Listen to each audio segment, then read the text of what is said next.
আসসালামু আলাইকুম। আজকে আমরা কুইকবুকের কিছু মেনুগুলোর সাথে পরিচিত হব। সবগুলো মেনু এই মুহূর্তে আলোচনা করব না। বেসিক যে কয়েকটা মেনু না দেখলেই নয়।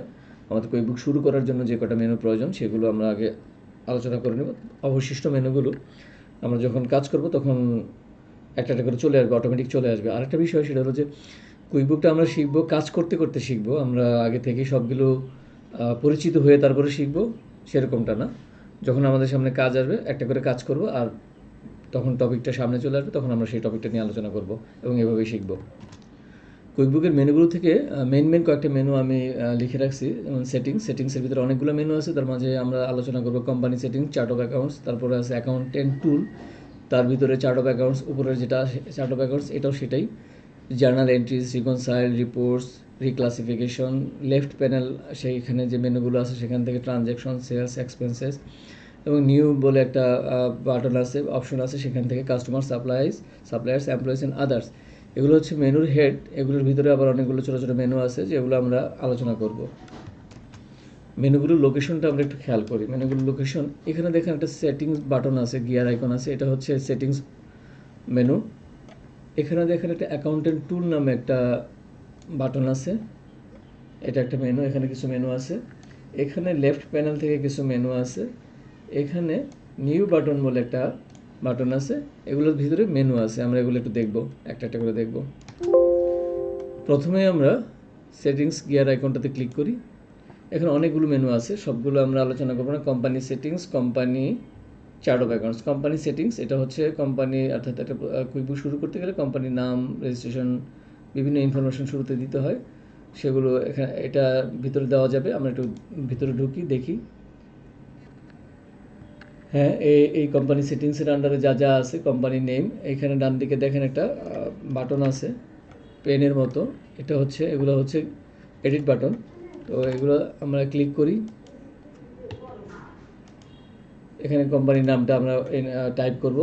আমার আগে থেকে টাইপ করা আছে, আপনারা টাইপ করবেন। এখানে কোম্পানিটা লগো দিতে পারি, আমরা চাইলে লগোটা আপলোড করব। আমরা এখান থেকে একটা লগো নেই, ধরা যাক এটাই নিলাম, সেভ। তারপর এখানেও দিব সেভ। কন্ট্যাক্ট ইনফো প্রয়োজন হলে চেঞ্জ করে নিব। অ্যাকাউন্টিং মেথড অ্যাক্রুয়াল আছে, আমাদের অ্যাক্রুয়ালই থাকবে। এখানে ক্যাশ আরেকটা চেঞ্জ করে দেওয়া যায়, ক্যাশ, আমরা ক্যাশ করব না। তারপরে কোম্পানি রেজিস্ট্রেশন নাম্বার দরকার নেই এই মুহূর্তে। ক্যাটাগরিজ আমরা যদি আমাদের যদি একাধিক প্রতিষ্ঠান থাকে, একাধিক প্রজেক্ট থাকে, একাধিক ডিপার্টমেন্ট থাকে, তখন এগুলোকে ট্র্যাক করার প্রয়োজন হয়। তো এটা অফ করা আছে, আমরা অন করে দিই, একটা অন করে দিই। আচ্ছা না, অফ করাই থাকুক, অফ করা প্রথমবার যেহেতু অফ করাই থাকুক।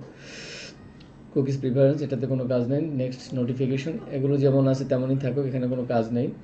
সেলস, এগুলো এই মুহূর্তে এখানে কোনো কাজ নেই, আমরা সেলসের যে কাজ আছে সে সেলস যখন শুরু হবে তখন দেখব।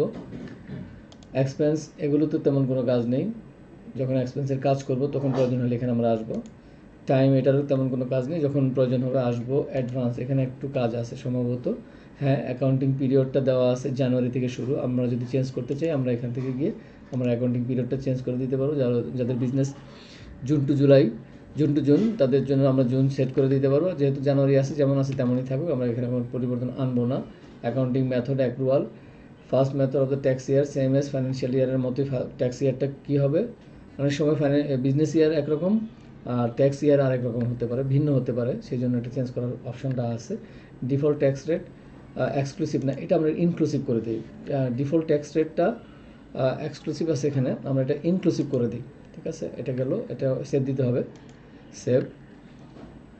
এরপর হচ্ছে সিআইএস প্রতিষ্ঠান কিনা আমাদের, না আমাদের সিআইএস প্রতিষ্ঠান না। সিআইএসের যখন কাজ করবো তখন এটা অন করে নিতে হবে। সিআইএস নিয়ে আমরা পরে আলোচনা করব। মেকিং ট্যাক্স ডিজিটাল, অর্থাৎ ট্যাক্সগুলোকে যদি আমরা সরাসরি অথরিটির সাথে এটার মাধ্যমে সাবমিট করতে চাই, তখন আমাদের এইখানে কাজ আছে, এগুলো অন করে নিয়ে আসতে হবে। অর্থাৎ মেকিং ট্যাক্স ডিজিটালটা আমরা আর হাতে করব না, সরাসরি এই কুইকবুক সফটওয়্যার থেকে অথরিটির কাছে সাবমিট হয়ে যাবে। তারপর হচ্ছে চার্ট অফ অ্যাকাউন্টসে, আমরা যখন চার্ট অফ অ্যাকাউন্টসে কাজ করবো তো আমরা এটা অন করে দিই। শুরুতে ছিল অফ, আমি অন করে ফেলছিলাম, এটা শুরুতে অফ থাকে, এই অবস্থায় থাকে অফ, শুরুতে এটা অফ থাকে। তো আমার আসলে অফ থাকলে হবে না, আমাকে অন করতে হবে। তো এই মুহূর্তে একটু সময় নিচ্ছে। আমরা চার্ট অফ অ্যাকাউন্টস এটা অফ করা আছে, আমরা এটা অন করে নিব। সাথে শো দ্য অ্যাকাউন্টস নাম্বার, হ্যাঁ এটাও ঠিক দিয়ে দিব, কারণ হচ্ছে যে অ্যাকাউন্টসের সিরিয়াল নাম্বারটা অর্থাৎ চার্ট অফ অ্যাকাউন্টসের নাম্বারিং করা থাকে, সেই নাম্বারিংটা আমাদের প্রয়োজন আছে। অটোমেশন, এখানে কোনো কাজ নেই আমাদের। প্রজেক্টটা যদি অন করে দিতে পারি, দরকার নেই আমাদের প্রজেক্টে কাজ করবো না, আমরা তো একটা সিঙ্গেল অ্যাকাউন্টস নিয়ে কাজ করব। কারেন্সি, হ্যাঁ কারেন্সি, হোম কারেন্সি, আমরা এই মুহূর্তে ব্রিটিশ জিবিপি নিয়ে কাজ করব, ব্রিটিশ পাউন্ড। যদি আমাদের কোনো চেঞ্জ করার প্রয়োজন হয় আমরা এখান থেকে চেঞ্জ করে নিতে পারবো, এটা এই মুহূর্তে আমার চেঞ্জ করার প্রয়োজন নেই। মাল্টি কারেন্সি বলতে হচ্ছে আপনি যদি একই সাথে 2-3টা কারেন্সিতে বিজনেস করেন, হতে পারে GBP, euro, dollar, Canadian dollar, Australian dollar, Singapore dollar, তো এতগুলো কারেন্সি নিয়ে কাজ করলে তখন এটা অন করতে হবে। একবার অন করে ফেলে এটা অফ করা যাবে না, এবং এটা অন করা প্রয়োজনীয়তা এখন নাই, পরে এটা আমরা দেখব। আদার প্রিফারেন্সের মাঝে যে ডেটের ফরম্যাটটা আমরা কোনটা ব্যবহার করব বা কোনটা ফলো করব, দিন, মাস, বছর, আমরা এটাই ফলো করব, আমরা চেঞ্জ করব না। নর্মাল ফরম্যাট, টাকার ফরম্যাট যেটা আছে এটাই থাকুক, 2 দশমিক পর্যন্ত নেওয়া আছে। Duplicate check number is issued, হ্যাঁ এটা যদি আমাকে ওয়ার্নিং দিবে যদি একই চেক নাম্বার 2বার ইস্যু করা হয় চেক। তারপরে এটা যেমন আছে তেমনই থাকবে। Warn me if duplicate journal and is, হ্যাঁ এটা অফ থাকবে। সাইন আউট মি, এটা হচ্ছে যে আপনি কয় ঘন্টা লগ ইন অবস্থায় থাকতে চান, সাধারণত 1 ঘন্টা থাকে, আমরা এটা 3 ঘন্টা করে দিব। 3 ঘন্টা করাই ছিল আমার এখানে।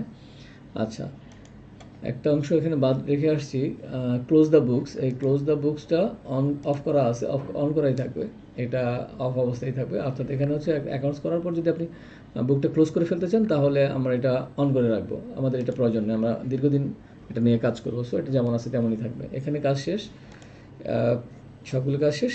সে আমরা এই যে নিচে ডান দিকে কোনায় যে সবুজ রঙের ডান বাটনটা আছে এটাতে আমরা ক্লিক করব, এবং আমাদের কোম্পানি সেটিংসের যত কাজ আছে শেষ হয়ে গেলো। সেকেন্ড হচ্ছে চার্ট অফ অ্যাকাউন্টস। আবার একটু সেটিংসে যাই, চার্ট অফ অ্যাকাউন্টস। এই চার্ট অফ অ্যাকাউন্টস, এখানে চার্ট অফ অ্যাকাউন্টসের বাটনগুলো বিভিন্ন জায়গায় আছে, আমরা ক্লিক করি,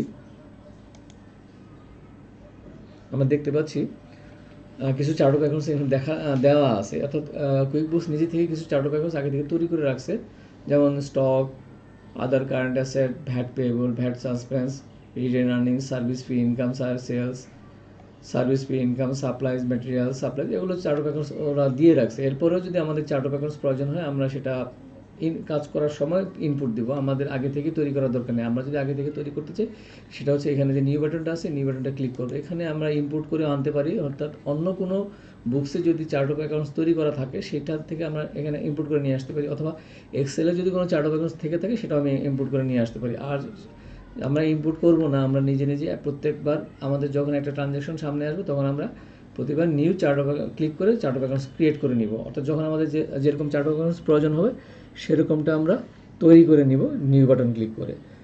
এখানে যে কটা আছে যদি সম্ভব হয় আমরা এগুলো ব্যবহার করব, যদি প্রয়োজন না হয় তাহলে আমরা নতুন করে ক্রিয়েট করব। চার্ট অফ অ্যাকাউন্টস ক্রিয়েট করাটা আমরা যখন কাজ শুরু করব তখন দেখব।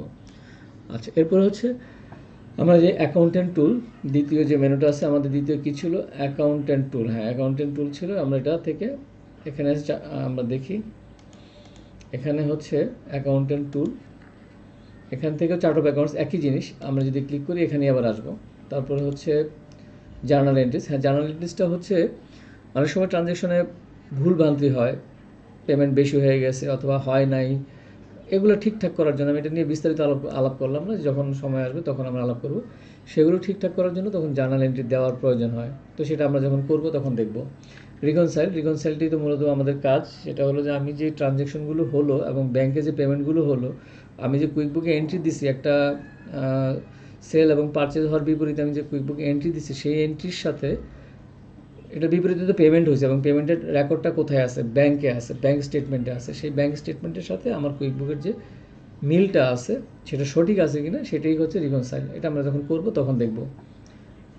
এটা মেনু বর্ণনা করা শেষ। এরপরে আসি আমরা লেফট প্যানেল থেকে অনেকগুলো মেনু আছে, দরকার নেই, আমরা হঠাৎ শুরু করব হচ্ছে ট্রানজ্যাকশন থেকে। ট্রানজ্যাকশনে আন্ডারে আছে, আমরা প্রথমেই ট্রানজ্যাকশনটাতে ক্লিক করি। এটা এখানে কিছু ব্যাংককে অটোমেটিক কানেক্ট করার জন্য একটা অপশন আছে, যখন আমরা কাজ করব তখন দেখব, এখন না।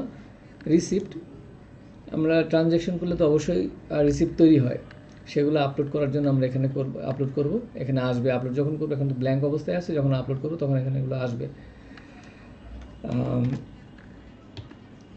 রিকনসাইল কিছুক্ষণ আগে বললাম।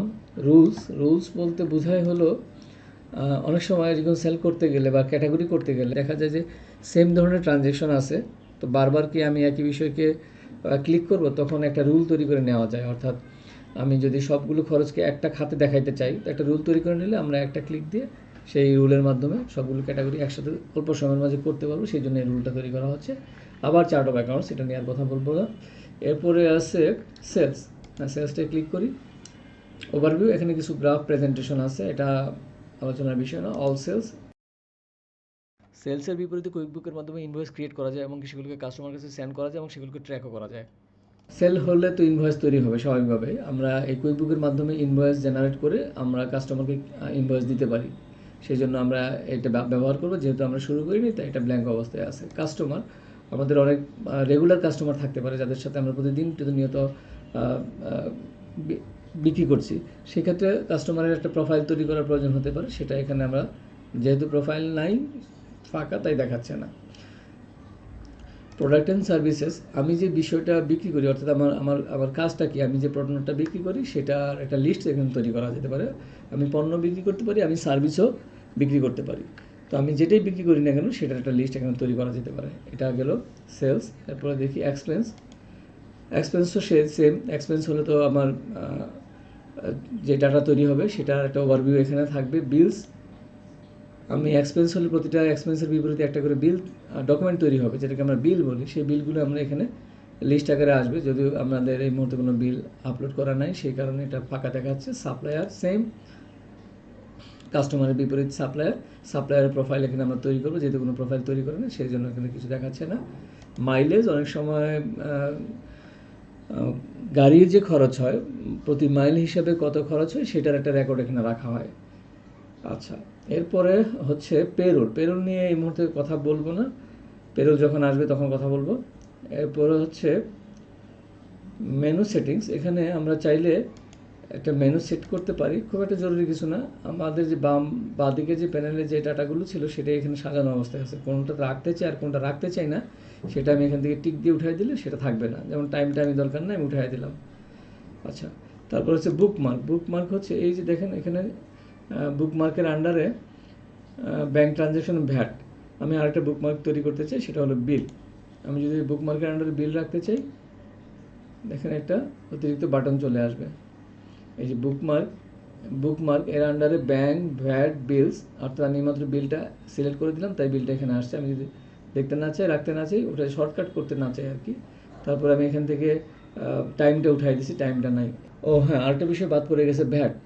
আমরা যেহেতু পণ্য বেচাকেনা করব, অবশ্যই ভ্যাটটাকে অ্যানেবল করে নিতে হবে। যদিও আমার ভ্যাটটা অ্যানেবল করা আছে, আমার একটু আগের ভিডিও ছিল, সেটা আমি এই ভিডিওর সাথে অ্যাড করে দিব।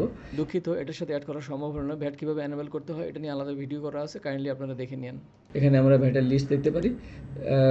যদি ভ্যাটের লিস্ট চেঞ্জ করতে চাই সেটা আমরা এখান থেকে চেঞ্জ করতে পারবো। রেটগুলো আমরা এখান থেকে নতুন তৈরি করতে পারবো, যে কটা রেট দেওয়া আছে তো আছে, এরপরও আমরা নতুন কিছু রেট তৈরি করতে পারবো। আসলে ভিডিওটা আমি ছোট করার চেষ্টা করছি, তারপরেও মনে হয় বেশ কিছু সময় চলে গেছে, প্রায় 15 মিনিটের কাছাকাছি হয়ে গেছে। এগুলো আসলে এত অল্প সময়ে আমি বলার চেষ্টা করছি, কিন্তু এত অল্প সময় আসলে বর্ণনা করা যায় না। এনিওয়ে, সবাই ভালো থাকবেন। আজকে এই পর্যন্ত। পরবর্তী পর্বে আমরা দেখব কীভাবে ব্যাঙ্ক ট্রানজ্যাকশন আপলোড করতে হয়। ধন্যবাদ। আসসালামু আলাইকুম।